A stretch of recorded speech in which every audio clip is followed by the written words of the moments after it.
Carter Lavin is a climate and transportation activist who helps organizations and individuals hone strategy and build political power.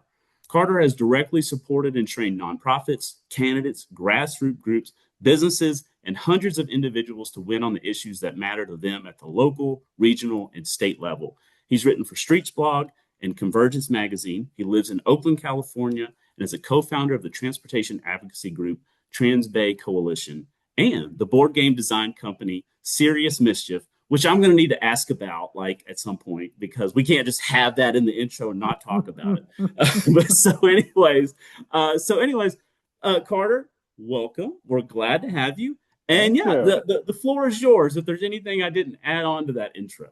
No, thank you so much, Vinny and Paola and Tony for having me. It's great to be here with the Parking Reform Network. One of the earliest things I've ever did in transportation advocacy was participate in a parking day back when I lived in DC. I guess that's nearly 19 or 18 years ago. I think someone set up a little piece of lawn. They put out a bench, like a swinging bench, and I remember just being some like college kid thinking that like this is the coolest, awesomest thing in the world. We could just do stuff. And that theme actually continues throughout a lot of my organizing, a lot of my life, and my book. So a little bit about me. Hi, nice to meet you. Carter Lavin. I live in Oakland, in California, which is, if you're familiar with San Francisco, we are the city on the other side of the bay. Um, Locally here, I run a group called Trans Bay Coalition. We advocate in the full 9 county Bay Area. Uh, we are in the middle of or about to launch this huge campaign to win $1 billion a year for 14 years in funding for transit throughout 5 of those 9 counties. We are very volunteer heavy as an organization, and throughout the time, I also train advocates around the country because at the end of the day, advocacy is a skill. These things that we do, writing a coalition letter, getting people into a coalition, knowing even what a coalition is. No one is born into this world knowing these things. And so over the years, I have waged a lot of campaigns on a lot of different issues, broadly speaking, under the big climate umbrella, a lot under transportation. And something that kind of kept coming up for me was, these are all learnable skills. And, we're right. Like all of us here are right to want what we want, the things that we want. We have the math, we have the stats, we have, giant textbooks explaining how, parking reform is important. And here's all the numbers and all these things. And being right definitely helps. It's definitely better to be right than it is to be wrong. But I don't know if you've noticed this about the world. People who are wrong can still win. And people who are right can and often do lose. And so a lot of my life was or has been, organizing on issues and seeing people organizing on good things and occasionally getting their clock clean and just saying, okay, why, if you are so right and so moral and so good, why are you getting stomped? And so for me, it's always been this big practice of studying. It's like, okay, well, what actually happened here? Like, what, say, oh, well, they're stronger than us. Like, okay, well, what makes up strength? What are these things that go into political power? And so over the years, I've synthesized this. I learned from lots of people. I interviewed dozens of people across the country who are successful advocates all across the United States. And I put this together into a book of all these lessons saying, okay, well, so if you want to win, you got to fight. How do you fight? How do you win? And it walks people through kind of chapter one of just recognizing that this is in fact political. So for the folks of you who come to this because this makes sense and things that make sense are satisfying and feel nice, and that you don't like the fact that this is politics and noisy and or shouldn't things just be logical? Chapter one's extremely for you. um, and the book really walks people through every step of the way of saying, okay, now that you have the thing that you want, who do you want that from? What is that, a mayor? Is that a council member? What if you want more than one thing? That's chapter two. And then chapters 3 through 5 are really about how to connect with others. Because just to pick on Vinny, because I feel safe calling out your name, like Vinny wants a lot of things, and Vinny is very bombastic about that and great. Cool. We know Vinny wants that thing. Who else wants stuff? Like it doesn't matter. It's nice if you want something. It's really important to get a lot of other people speaking out. And so chapters 3 through 5 walk through how to make connections, how to form, how to like understand your context, how to work with your group. Chapter 4 and chapter 5 is about coalition. And then 6 and 7 focus on strategy and tactics. That's saying, okay, how do you collaborate with elected officials? How do you collaborate with maybe people who work in government who are on your side? Or how do you collaborate with those rambunctious folks who, maybe don't want to sit in a community meeting, but are down to throw down? And so at the end of the day, one reason why I wrote this book is because there are a lot of great books out there. High Cost of Free Parking is a wonderful book, 700 something pages long. And I think there is maybe 3 pages saying, hey, you should reach out to a mayor. And that's good. It is important that those 750 pages were written. It's really important. And a lot of folks need that hand holding through. Okay, but what do I say to the mayor? How do I have the conversation? How do I put this information of the 750-page book into their brain and filed under this is important, I should do stuff? And so my book really picks up where a lot of those other ones leave off. And so I'm so excited to chat with you all today about how we can fight and win. Excellent. Yes, I'm excited to talk to you because you do these, you're doing things and you have knowledge about things that are very difficult for people and difficult for me. And so, folks, throw those questions in the chat or raise your hand. I'm going to start off with a question, Mhm. but definitely we want this to be member driven and not just me blabbing questions out. So, Carter, I want to start with literally kind of like a personal thing. Yeah. Fighting is fatiguing, and I'm sure this is something that like you've experienced before. But I think you do a really good job including ways for folks who find political fighting and political advocacy tiring. And you do a Mhm. good job meeting folks wherever they are, whether there's someone who's really like gung ho or someone who's like kind of meek and not really down with this. You give them a lot of options. So, can you talk about different ways that people can fight based on their will, based on their Mhm. knowledge, or based on their experience? Yeah. One great thing about everything being so terrible is that pretty much anything you feel like doing can be turned in a way to be productive. And so, I use the word fight because to me, fight is anything that takes effort to do where there's likely to be resistance. So a lot of times people use the word struggle. Um, Struggle has, I would say, fairly struggle sounds really tiring. Fight, it's like, okay, some fights are easier fights than others. And one big thing I really encourage folks to think about is what are ways that they want to contribute to that effort. For some people, part of what that fight could be is making cupcakes. That it's like, okay, well, Vinny, if we're trying to get parking reform in a district, in a merchant's corridor, commercial corridor, part of this is you got to get at least some number of the businesses on board so that when the mayor or elected officials say, hey, we're hearing, all the businesses hate this and they want to run you out of town on a rail, like part of this is you do have to win some businesses over. You don't have to win them all over. And so part of that fight is talking to those businesses, making friends. And maybe you yourself, Vinny, or you, the person here, hate doing that. You're like, I stutter. I don't want to talk to strangers. That seems so intimidating.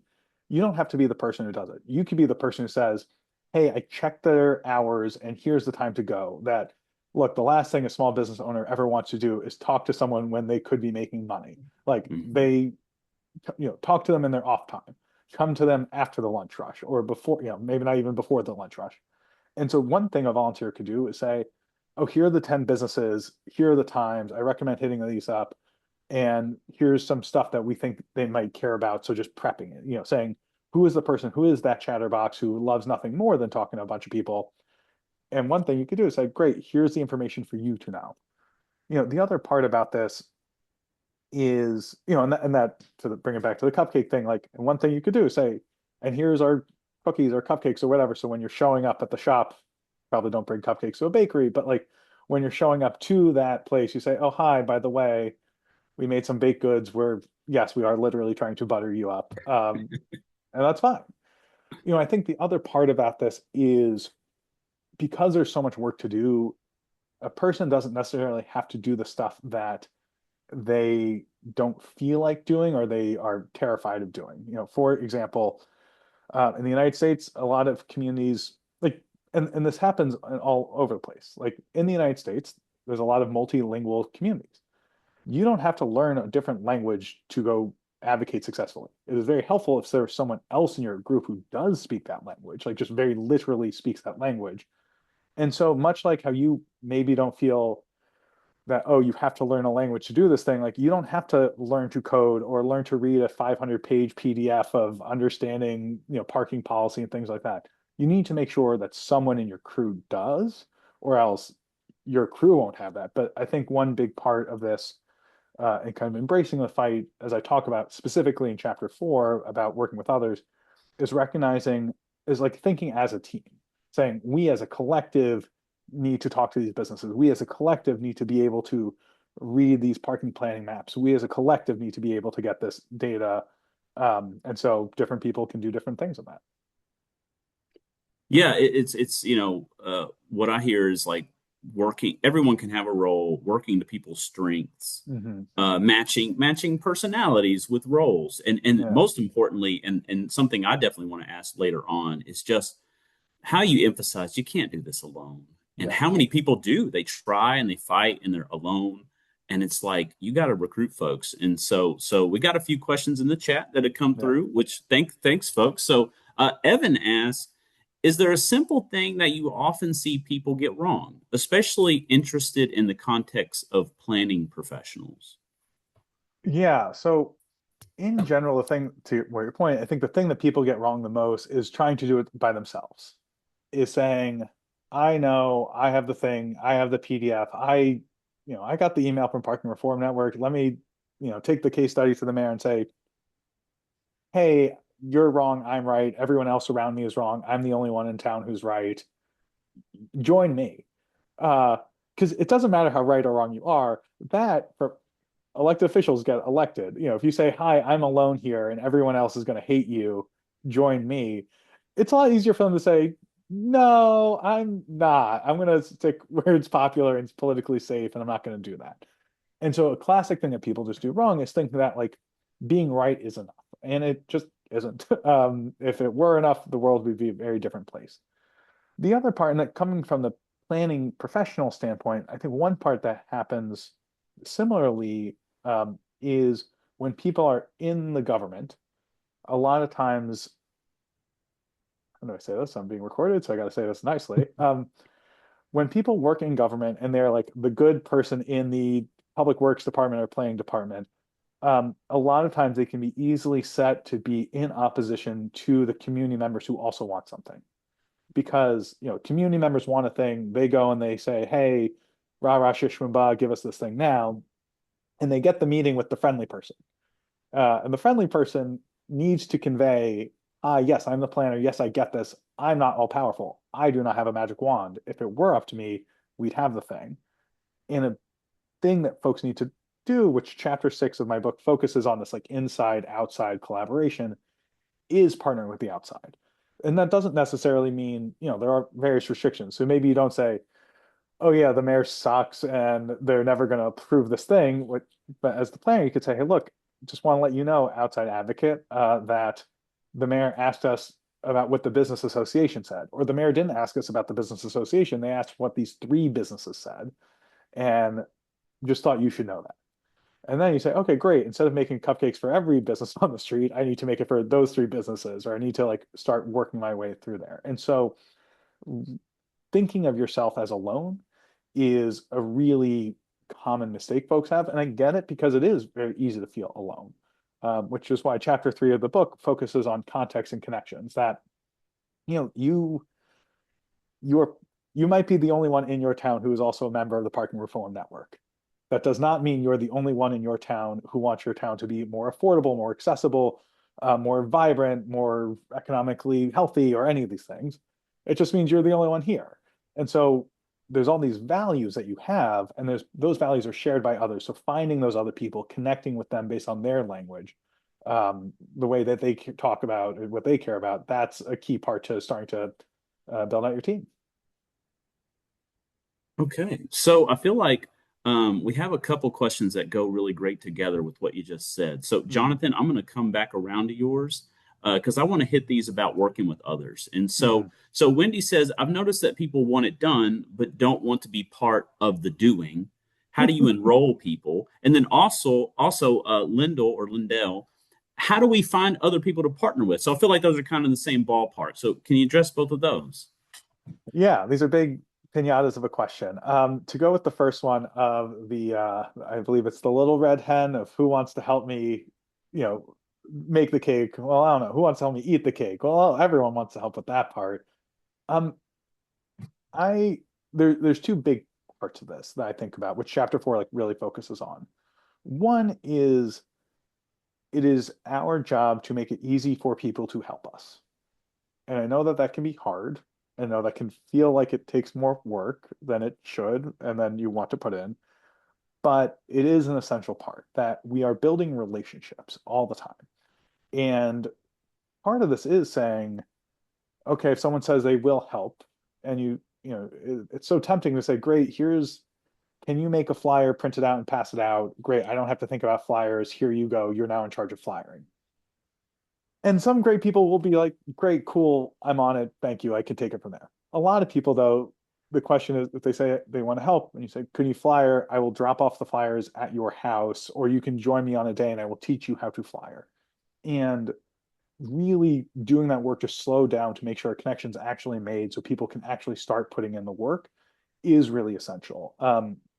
And I think about this all the time when it comes to like instruction manuals or anything like that, that like that technical writing work, that is essentially what we're doing. We had um, just part of this regional measure, we had a person who was trying to get volunteers to take on ownership of more flyering days. And they said, hey, who can take on flyering days in such and such county? And I reach out to that person's like, and we're talking, and they're like, I'm not getting people to bite on this. And I'm like, well, what's a flyering day?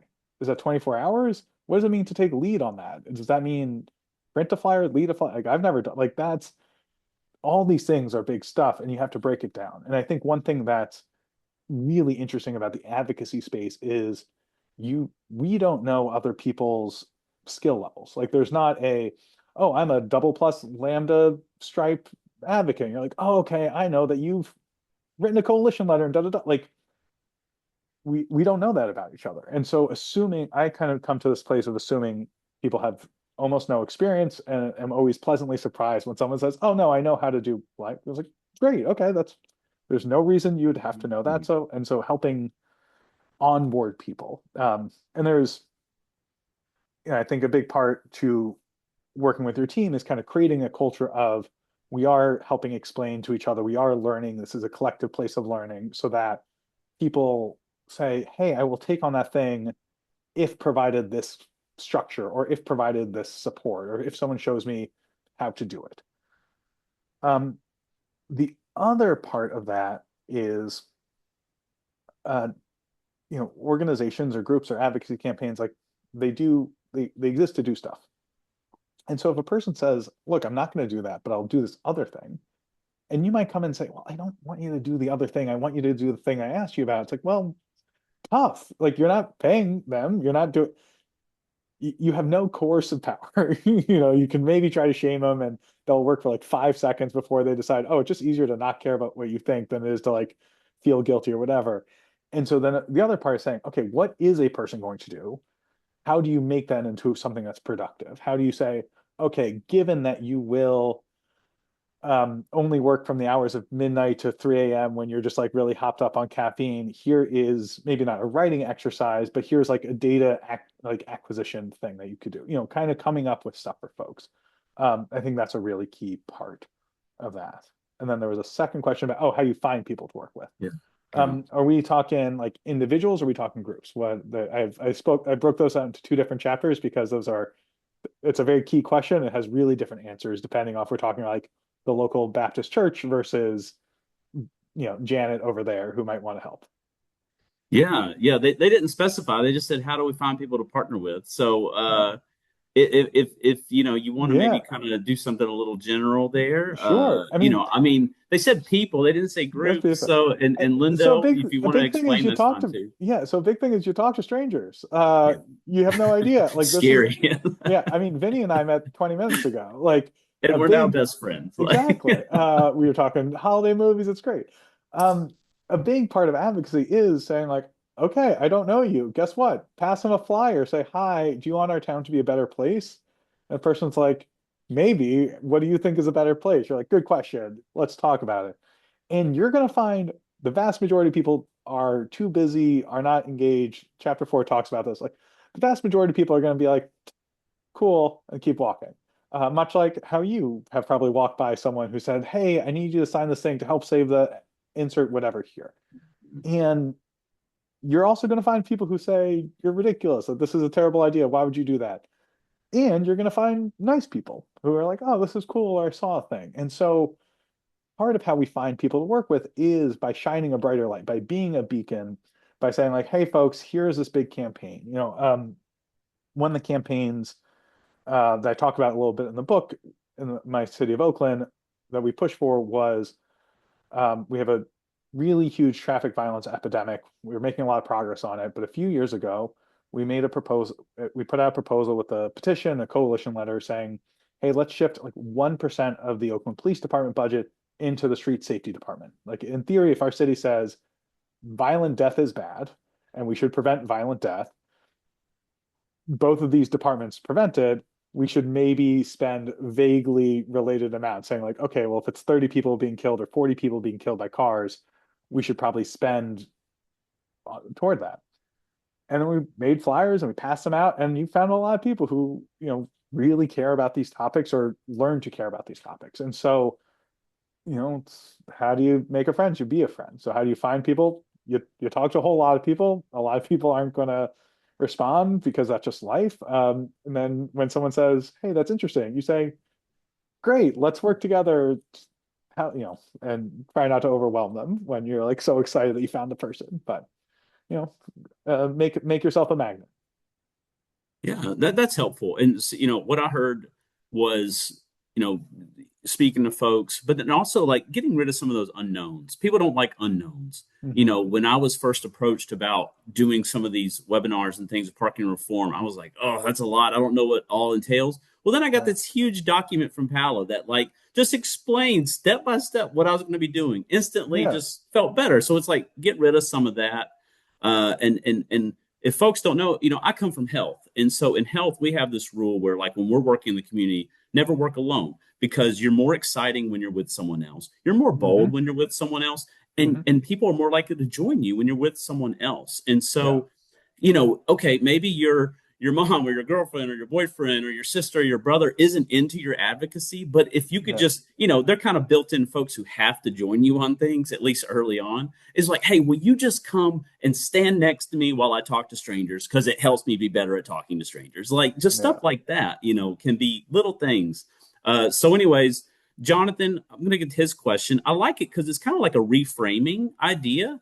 And you might Hmm. need a second because it took me a second to kind of work it out. Okay. But I was like, oh, I get what he's saying here. I kind of like it. Hmm. So, what's wrong with the idea that if you want to win, you need to invent something that makes what you want the path of least resistance? What's wrong with that idea? Um, Yeah, I I mean, I guess don't like, can you necessarily. poke a hole I in mean, that, there's or is it there's pretty a there's solid? a big assumption in that. I mean, one way of winning some like to win a change from an elected official, let's just say, or generally a big thing to do is make saying yes to you easier than saying no to you. That making saying yes to you one of the best options that they have. And so part of that is making it clear that saying no to you is a bad option. A lot of times they'll say, well, take a mayor, for example. They say, well, I don't want to get rid of parking mandates, or I don't want to have, Sunday parking, like the business association will kill me. You say, okay, well, I have 10,000 people on my side who want this. So you're going to make someone mad. Do you want it to be us or you want it to be them? We're pounding down your door. Like, so part of this is showing that you are the best option. That doesn't necessarily mean you're the easiest person to like being the most rewarding person to say yes to does not inherently mean being the easiest person to say yes to. You might want something that's hard to do. That's fine. I'm not saying come and ask for some small things. I'm saying make the reward for saying yes to you a lot better. And I think to this point of like inventing the thing that can be so tempting is sort of this like How do I win without fighting? How do I just bake this in? And one thing about removing parking mandates is it is a version of that. It is, and we're talking about technology, like policy is a technology. It is a thing that is created by humans to make humans' lives, in theory, better. Like policy is a human technology. It's a social technology, it's pen and paper, but it is, didn't naturally occur. Like that is, it is a human invention. And when you fight good fights or you pick something really incisive like that of we're removing mandates or even putting maximums, all of a sudden you start winning later fights that you didn't have to try so hard for. That does mean though that you need to stay strong and engaged because it's just a piece of paper. If some new stadium or some new whoever comes in and say, well, we want to change that policy, like unless you yourself and your organization have built strength and people around and are mobilized, they'll just get thrown out because it's just a piece of paper. And so, it is good to think about what are the wins that you can win, next year to make 2 years from now easier. What are the tools that you can build in your organizing today that make your next thing easier? But recognizing that this is not mechanics, this is always people. But it is good to be thinking, just as an example, um, one of the tools that we do at Transbay Coalition, one of the tools we've built is just a big old Rolodex. Just here's a list of every potential organization in the Bay Area that we think we might ever want to partner with. And there's like 1,400 groups on it. And that just really helps every campaign. Every campaign we do a thing, we say, well, okay, now we need to talk to that business improvement district. Now we don't have to scramble. We know, oh yeah, we know about them. We have their email, we have their contact information.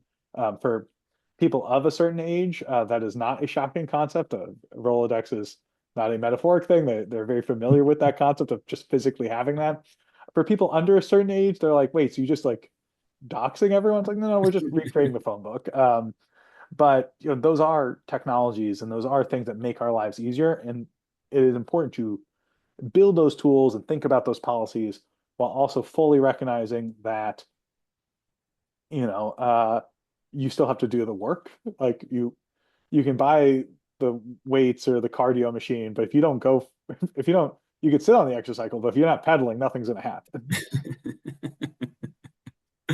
Now you're talking my language. There So we go. you brought it back to me now. Now I get it. It all clicked. You can buy the books, So but you have to flip. You do have to read them. John has a question. It says, any opinion on seeking an advocacy role versus seeking elected office or other decision-making bodies like boards or commissions? And I think you might be talking about like approaching, not necessarily like Yeah. seeking to run for office. Well, yeah. So there's a couple of parts on that. I think one big thing is recognizing what your temperament and your interests are. So I personally um, do not enjoy hearings, like committee meetings, being in like if I'm never in another committee meeting for the rest of my life, I'm pretty happy. That is just not a thing, and I'm just like a person in the audience. Like I being an elected official, being the person on the commission, that even if you're like, oh, I want to be there because I can raise my hand at that one moment and pass that vote, it's like, cool. You're also there for another like 100 hours. And maybe your mileage may vary in your community, but in my city of Oakland, meetings often go to midnight. And when you're thinking about the stuff, like think about what the actual work entails. Because the other part about that is, if you get a person elected, or if you are the elected official and you do the bold, brave thing and all this stuff, and then people throw you out of office, guess what? The person who replaces you is going to undo that stuff. And so I think a lot about the importance of, on the advocacy side, building the kind of collective power that enables the good stuff. And maybe what one thing you need to do eventually is, oh, swap out some commissioners or a council member or what have you. But those are there as part of the ecosystem. And so if you run for something and you win, hopefully, and you do a bunch of good stuff, like if you don't have anything on your side to prevent the backlash or to help you weather the backlash, you're going to be kicked out, and the people who kick you out are going to feel very emboldened to do so. And so I recommend really thinking about like the ecosystem of, you do need the ground game, you do need the people in the commissions, you do need the people in the city councils or in the departments and things like that, and which of those speaks to you. So it's and none of them pay that well is the other part. So your mileage may vary on that one too. Yeah, this is definitely not a known fact to you. I can't remember if I've shared this before, but my first job out of college, I was the guy who used to record those meetings. So I was the No. guy in the back room while the commission meeting was going on. It's 10:30. I'm making like Hmm. $11 an hour, and I just really want to go home. And you But can't someone laugh and is you can't very sleep. passionate Yeah. about a thing. The whole neighborhood showed up, and they're talking about it, and I got to run the camera. So yeah, Yeah. I get it. Like the fatigue is there for a lot of people involved, and it's not easy going to these things. Um, and I think this is really good lead in to Jeremy's question. Jeremy has a lot of like input, very specific like parking input, but I Hmm. want to read the first one because I think it kind of gets to the heart, which is how do we persuade counselors to accept that the problem, residents can't find a place to park, is now so critical it needs to be addressed, Hmm. i.e., not seek to delay the obviously politically contentious project parking form. Meaning like, and this might be good for you to answer, how do we create urgency? How do you Yeah. create urgency amongst these folks who are the decision makers from the advocacy end? Yeah. I mean, big, and I think one tricky thing about the parking reform world is it is, it's like the flossing of the transportation advocacy world, like very important. You definitely notice if you don't do it for a while, but like, this isn't the traffic violence world or the bike world. Like, it is part of an ecosystem that's really important, and it tends to be maybe not the sexiest, flashiest, shiniest thing. Which chapters, I think it's 2 and 4 of my book, very specifically talk about. Because one big way that you create urgency is by creating demand. That it's not just you wanting it, but it's a whole bunch of people wanting it. That really helps press this. The other part, as I talk about in chapter 3 of making context and connections, is the urgency might be your city's broke. The federal government ain't helping nothing. Your state might not be helping nothing. And so your city, your community, your county, your unincorporated county, has a very strong incentive to look for every nickel, every dime, every penny anywhere, and coming to them and saying, hey, so part of this urgency is that we need to fix this. Um, that's a big part of that. And the more groups that you get involved, by building out your coalition, which I talk about in chapter 5, is getting people into this helps grow that out. That if you say, hey, look, there's the food bank. If the food bank in your community, if you help the food bank in your community recognize that parking reform is a part of having like a healthy economy locally, and then they support that because they say, well, yes, we're anti-poverty and parking equals poverty. Like all of a sudden you've added a lot of urgency. You brought in a whole other wing to this campaign that's going to really help. And I think one thing that's what we kind of talk about here is there's a bit of, and I'm being recorded, there's a bit of like ratcheting up the pressure that saying, hey, those 12 parking spots in front of the most popular restaurant, like they need to go, like that's you're gonna get run out of town. But if you say, let's get rid of the parking mandates, like this is just a big, as PRN talks about a lot, like here's just a policy. If people want the parking, they'll do the parking. We're saying we shouldn't be bossing people around or forcing people to do anything inefficient, yay, free market, blah, blah, blah. Like that's a very nebulous concept. That's not, oh, you're hurting my parking or that. You're just trying to shift the general part. And so one of the ways you can add urgency to that is by getting a lot of people involved, connecting it to these other time things, and you prevent this kind of backlash, which you're talking about, of like the people say, but what about my spot? You're like, yeah, we're not talking about any particular spots. We're just talking in general, how does this go? Because, but as that happens, you will start to kind of chip away at the easy stuff, and you will start getting to the point of saying, like, look, this parking island, this sea of parking is a huge problem for our city. And I think one part of this that's really important, as I talk about in my campaign, is running multiple campaigns, or as I talk about in my book, is running multiple campaigns at once. That there gets to be a certain point where your parking push is not going to be successful on its own. And what you really need is the street safety push. As people saying, look, um, the reason why we need to change how our street is reoriented is because it's a dangerous street and kids can't cross it. And there's the ice cream parlor over there and the school part over there. This is actually a traffic violence issue. And yes, parking's a part of it.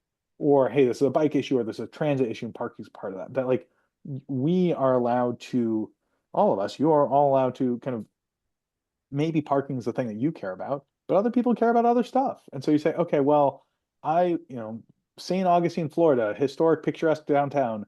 They don't do parking downtown because that's like the cute little historic building thing. So they have a shuttle to that thing. Like maybe part of it is you're trying to get a tourism area going up. It's like, okay, well, so part of that is we have to make it walkable. And so considering how you can create hooks for other folks so they get involved is going to be just really vital to all this.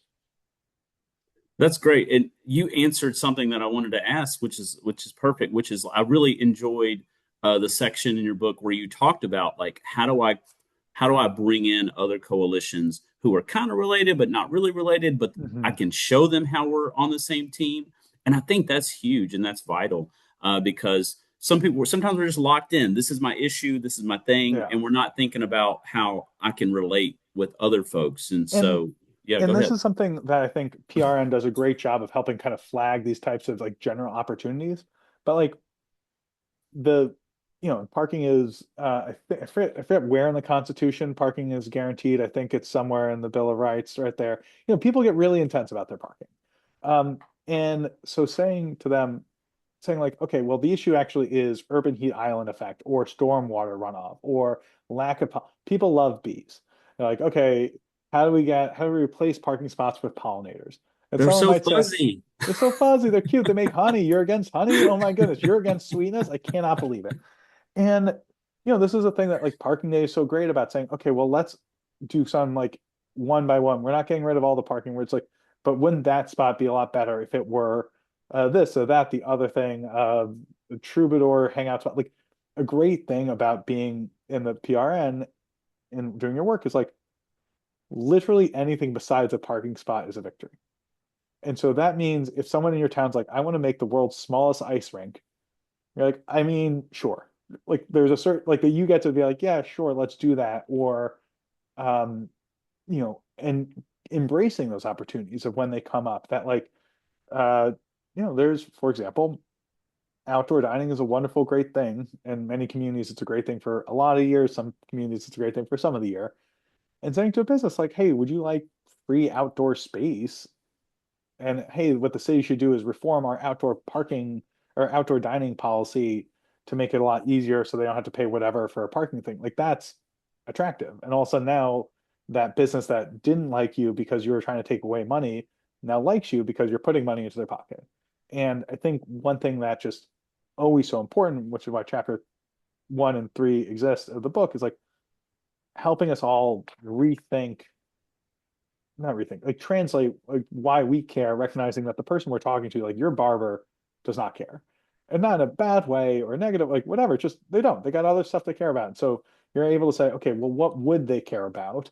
How do I connect this? Okay, let's make that happen. So we went a little into overtime because we've having a good conversation. A lot of questions come in. So let's do this one last question here. And you might want to go more broad, but if you want to try parking specific, you can. Mhm. But I think there's a broader concept here you could probably speak to about kind of groups that are kind of fighting against whatever you're advocating Mhm. for. So, how can downtown residents push back against suburbanites who tell City Hall they want parking when they go downtown to park and shop? So they don't live there, they shop there, but what they need to do their thing is kind of inhibiting the way of life of the people who live there. So, yeah, what do you got to say about that? Yeah, I a big part about this is doing the exercise of power mapping, which I think that's chapter 4. No, chapters 2 and 3 talk about. It's funny. I spent so much time writing the book, things get a little fuzzy. It's like, oh, that was the earlier version. But sorry, a big part is like actually doing the calculus of the politics in your community.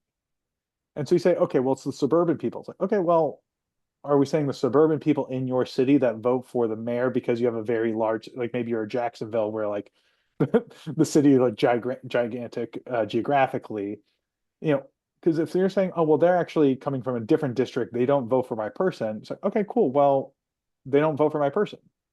That's, there's a whole other issue of like out of towners messing with your local politics. But like getting specific is really important of saying, okay, is the issue that the District 5 city council member is listening to people outside of their district? versus the need of their people, because that is controversial. That's scandalous, in fact. And so being able to like think through that, of it's not just nebulously drivers, like who are these drivers? What are we talking about? And maybe you are in a large community where the suburbs are part of the voting block and things like that. Or maybe it's something that your mayor just doesn't believe you. So like one, if you're talking about downtown residents, like actually beef up the number of downtown residents on board. Like pick your town. Like I live in Oakland. I can say I represent the downtown residents of Houston. I don't. Clearly, I don't. But anyone could say that. And so if you say, well, Vinny, I live, in uh, if you're like, I am here and I represent not just the residents of downtown Nashville, Knoxville, and Memphis, but all in Chattanooga, but like all of them, they're like, okay, that's not true. And so a big part that you have to do is actually prove it. Like you can't just say I occupy the moral high ground or I'm popular, what I want is good for my city. If it's so good, prove it. Get the people on your side. Show that's popular.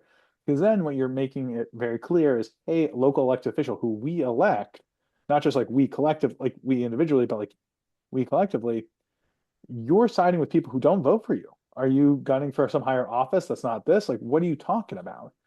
And maybe it could be, oh, they're talking to the developer and they're here for the money and things like that.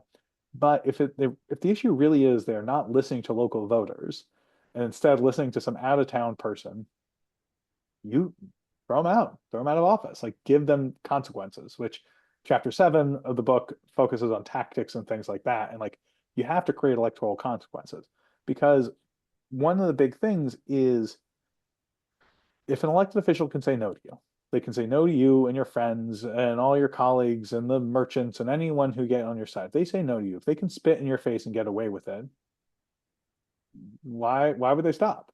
It is on you to make sure they have political consequences. Political consequences, just a reminder. Uh, you need to make their life a little bit harder, politically speaking. You need like if they're frustrating your hopes and dreams, you should do the same to them. And if you say, well, I can't, it's like, okay, well, get more people on your side, like get stronger. And another part about this is that's important to keep in mind, especially when you work on like a specialized thing like parking policy. Maybe parking policy is the reason why you feel a certain way about an elected official. Um, you can ding them, you can boop them on the snoot by it being you doing it. You don't have to get everyone saying, I can't believe this person's bad at parking policy. Like if that person was bad at something else, you can also make that very loud. You could also work with, if they're ignoring you, they're probably ignoring other people in their community. And, so if they're ignoring the students or the elders or the library or the far more popular, like charismatic polar bears of the world type of thing, where you're like, this is why we need to save the rainforest, is not the polar bears, they're not there, but like here, look at this koala, not here to look at the stink bug. Like you can go do that. And as long as the elected officials realize that you are one of the people doing this work, that helps move things. And so, you know, creating consequences to back to this question is really key. And the other part is just actually getting the information. Is it just vibes that people are saying it, or is there a particular developer or what have you? And so and the kind of last part about that is have a long memory. And yeah, like so anyways, I want to say one thing is you've done such a good job peeling it back. You take a surface thing and then you peel it back to actually what's kind of going on there. And I think that's really what is helpful to folks. And so everyone in kind of closing, you heard the knowledge. You heard the knowledge. He took all that and he put it into a book for you. All right. Yeah. And it's very step by step. It meets you where you're at. If you're feeling overwhelmed, this book will kind of get you there. Or if you're a little further along, it'll take you on like a little bit of an advanced route. And Hmm. even if you're someone who might be interested in like a different topic, or someone who's just interested in advocacy in general, there's a lot of just good general advocacy points in this book, no matter what topic you're advocating for. So I recommend it. I got to read it for free. Sorry, everyone, but it was great, and it got a Yeah. lot of highlights when I was reading it. So, anyways, Carter, thank you for answering all these questions. Thank you Sure. for your excellent memory, the ability to like answer a four-parter question and remember all four parts. I can't do that. Like you must have took like a double dose of fish oil this morning because I got nothing on you. Thank Um, you. But Well, yeah, this was great. Any closing words from you?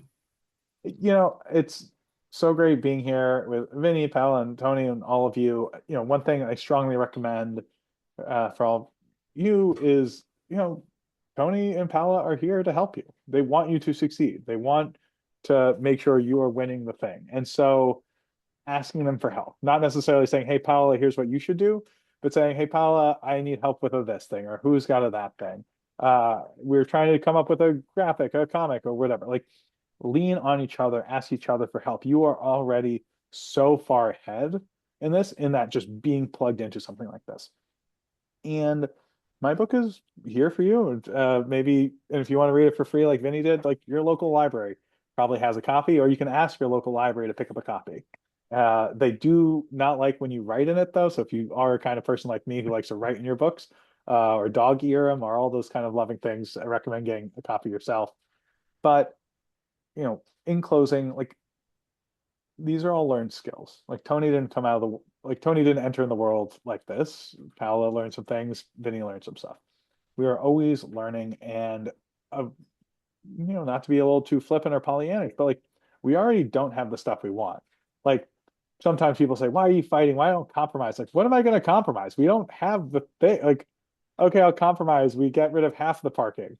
Like, you're allowed to have multi-year plans. You're allowed to think of stuff. And I think especially when things get frustrating or it feels like progress is slow, expand your time scale and think, okay, what am I doing over the next 5 years? How am I going to do this? Because that's how the speed of these things go, but also what you build is going to win all sorts of fights. By building the stuff to win in your town, you're also going to help shift your county's policies and things like that. Or maybe a state law, there might be an opportunity there. And so always looking for these opportunities, always building strength, always getting better, and always teaching others about it. So once you read the book, pass it on to others, because this is a huge team sport, and we all win together. Excellent. You couldn't said it better myself. Thank you, Carter. Paula, I'm going to pass it on to you so you can land this plane. Thank you. Thank you so much, Vinny and Carter. That was an amazing closure. I mean, all the session was amazing, but the closure was like, oh my God, I'm going to cry. It Oh, was so motivational. So thank you so much, Carter, for being here. Thank you, Vinny, for the moderation. And thank you, everyone, for being here.